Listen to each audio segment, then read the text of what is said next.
Want help to grow your business? Download Bryn, the world's first business advisor in your pocket. To find out more, visit bryn.ai or search the App Store today.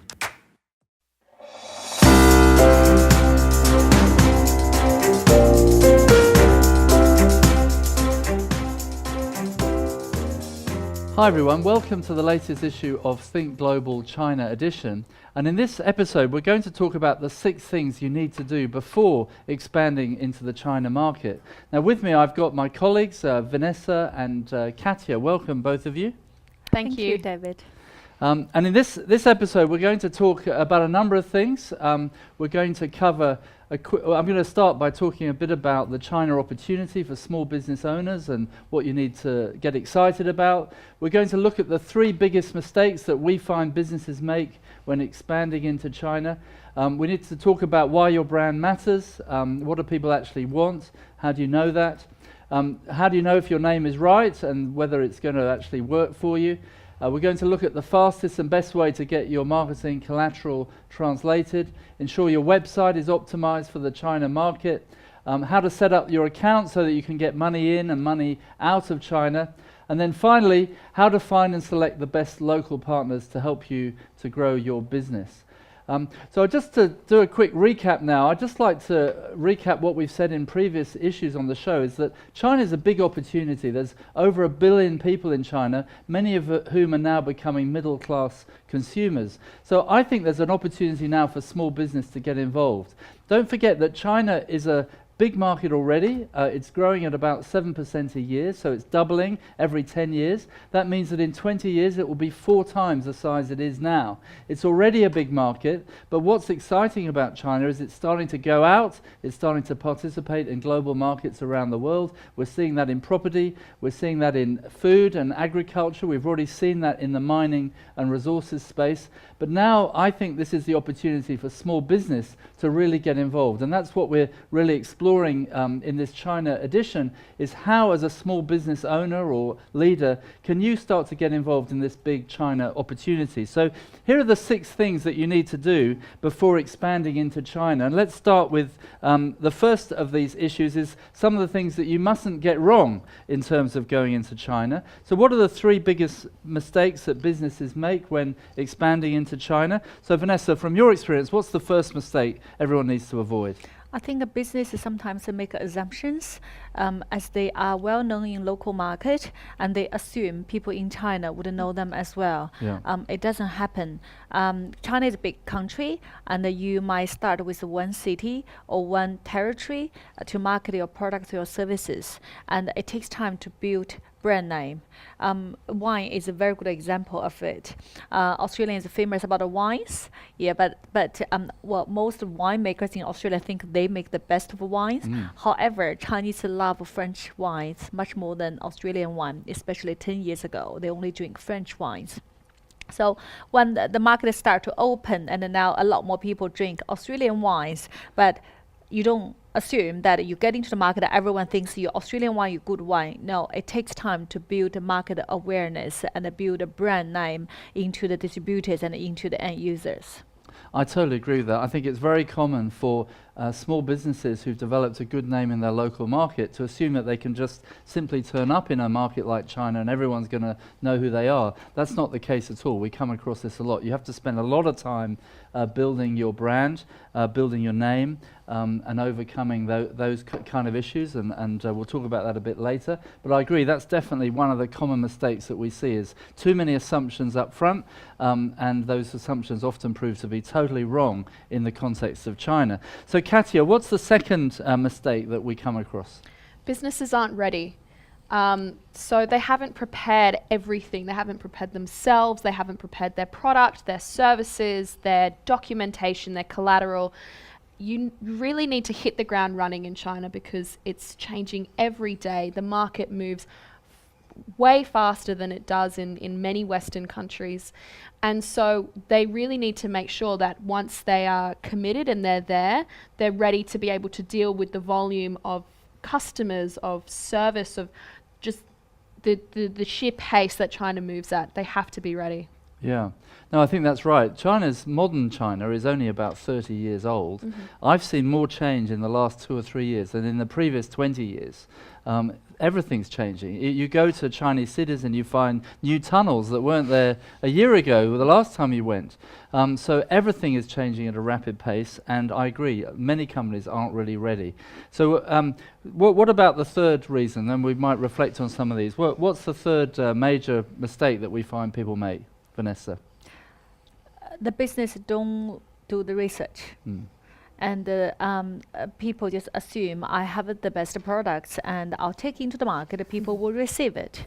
And they forgot that they are not only one in the market, there are lots of competitors. China is a huge market and attracts many of other countries, many other competitors. So you are not only competing with your own country, the competitors from your own country, but from other countries as well. Good example is Australians' agriculture products. We all think Australian produce are the best. Everyone agrees. However, they before we signed the free trade agreement, we forgot that Australian are charged a higher rate, tax rate, and we are not competitive in terms of price, and we provide a similar quality to the South American countries who have free trade agreement with China. Yes, right. Okay, so basically what we're saying, first mistake is making too many assumptions. Second mistake is not being ready.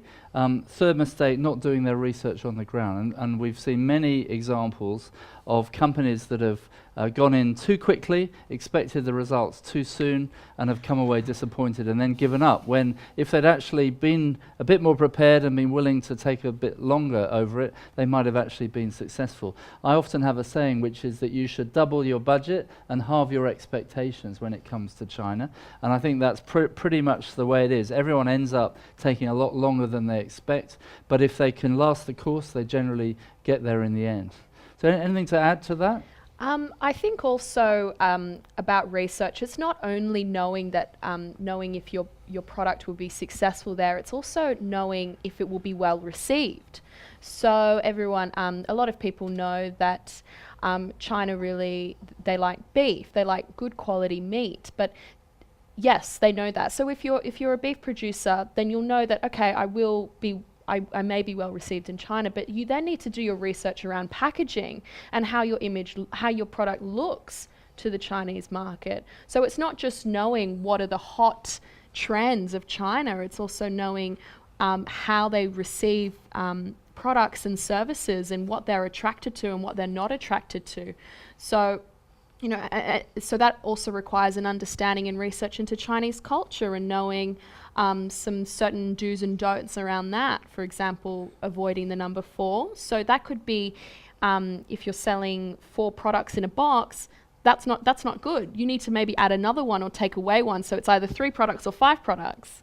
So there's that understanding in that type of research as well. Localization, yeah, I agree. Another area that I've been thinking about a lot recently is that when I think back over my journey in China, I've been traveling to China with large groups for some time, and you often find yourself in a first-class or 5-star hotel in China, and you find that it's a beautiful hotel. They've done a magnificent job of refurbishing it with all the latest modern technology, equipment and hardware, but the service is lousy.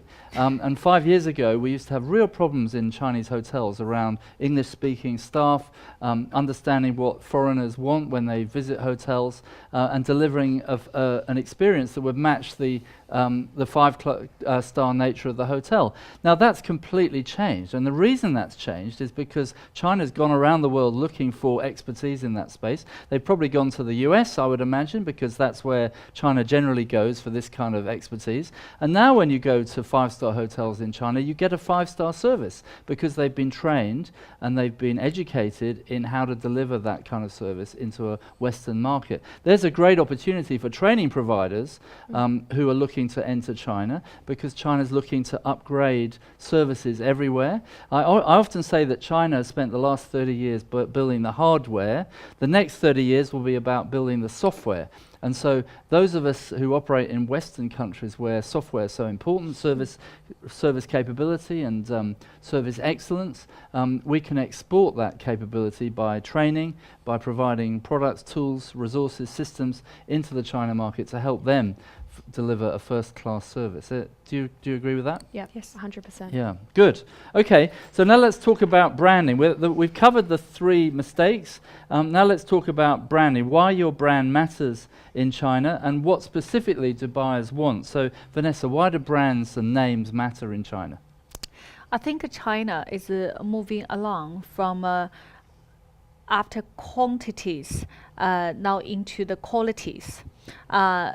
Chinese, as a domestic market grows, and the middle class, they are more likely are educated people. They started to enjoy life other than 20 years ago. People try to feed their stomach.